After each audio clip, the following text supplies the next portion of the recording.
India needs more bicycle vloggers, to be honest.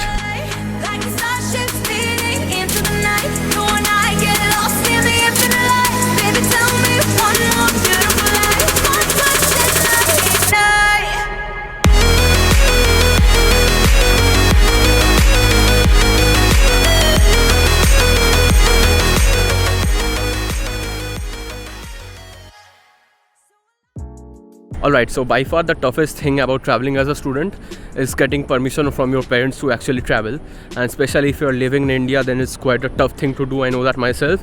So if you have got the permission to travel, then congratulations, this video might help you. So hey guys, I'm Prithviraj from PR75K, and currently I have been traveling a lot, and the question which people ask me most on Instagram is that how I'm able to afford that much while just depending on my YouTube income and other stuff. Like, in short, how am I traveling so much as a student? So I'll be talking about that in this video. So if this video helps, then please hit the subscribe button and also check me out on Instagram so that you can ask me if you have any question and other stuff. So let's get started. Alright, so the toughest part about going trip for us is the saving money factor and managing the budget factor. So money is important, as we all know. So before you actually go and ask permission from your parents about the trip, you can do one thing, is that you can minimize your expenses. Like, you can cut down your costs of traveling by using public transport only. Try to socialize less with your friends, because that will end up saving a lot of money. Like if you spend on cigarettes and other stuff, so that expenses will be helpful and you can spend that on your travel itself. Frankly speaking, I have stopped socializing that much because I am trying to save money always so that I can go for a trip and live the life I wanted. So you just have to save money by, you can even do a part-time job if you want to. So that's a great option. Like, you can do freelancing if you are a filmmaker like me, or you can do some freelance photography or filmmaking projects. You can take them up and gain some extra cash, and that will help you spend some more in the trip. And also while traveling, you also need to keep a track of your expenses. So you can download any app, or you can just use the Notes app for your phone. Like, in a certain day, if I spend more, then I know I have to spend less on the next day, so it's easier for me to track because I keep on spending, and that's not quite a great thing if you're on a strict budget and you need to save a lot of money. Next up is planning your trip and destination. So always plan beforehand so that you can get your tickets a lot cheaper. Like, always try to book at least 4 months before your trip. And the destination is a factor, because if you go to a commercial place, then you will just end up spending a lot more money than usual.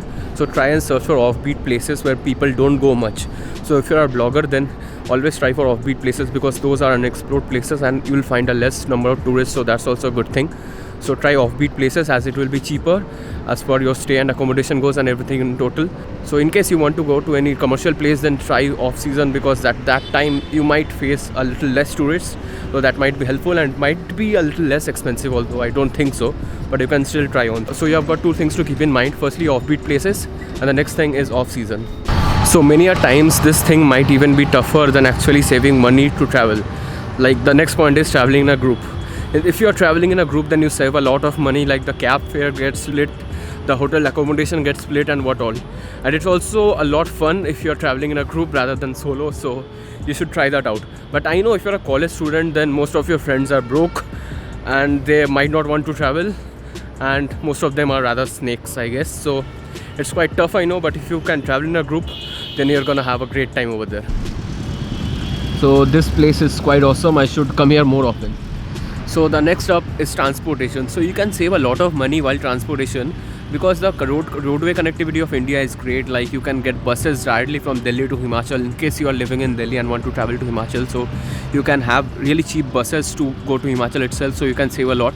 The railway connectivity is awesome in India, although there are many issues which happened with me in past. Anyway, the railway connectivity is quite good, so you can opt for railways. In case you are traveling abroad or you just want to travel by flights, then you can check for websites like kayak.com or skyscanner.com. So what those websites do is basically they search other websites like Make My Trip, Happy Easy Go, Booking.com, and other websites. They just scan through all the list of flights and they'll find the cheapest flight for you. So the most of your research work is getting saved over there. So you must try this out, and this is again not sponsored. I have used them personally, so I'm just giving you my opinion how it was, and it's just so convenient because I'm saving a lot of time. Instead of researching, I can spend it on something else, and it's doing the tough part for me, like finding all the cheapest flights. Alright, so here is a little behind the scene footage for you all. So like I said, I'm trying to save money, hence I travel by my bicycle, and I still prefer handwritten scripts, so I still use a notebook instead of my phone. My phone is just tracking how much I've traveled and how much calories I've burned, because health is kinda important. So before I proceed, here's a quick tip for you guys. Always carry your student ID card, because many places have a special discount for students. For example, I recently went to Rajasthan and most of the forts over there had an entrance fee, and most of the forts had a discount which can be availed by students if you show the student ID, like if your college ID or a school ID, whatever you have. So always carry your student ID card. Alright, so the next 2 points remaining are accommodation and fooding. So for accommodation, try to find out the backpackers dens. Like you can have some hostels, like Zostel is there, Hosteler is there. So they basically offer rooms for very cheap. Those are typical backpackers place.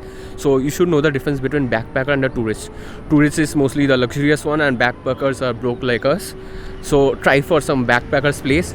Else you can try out Airbnb, or you can even opt for Oyo rooms if you wish to.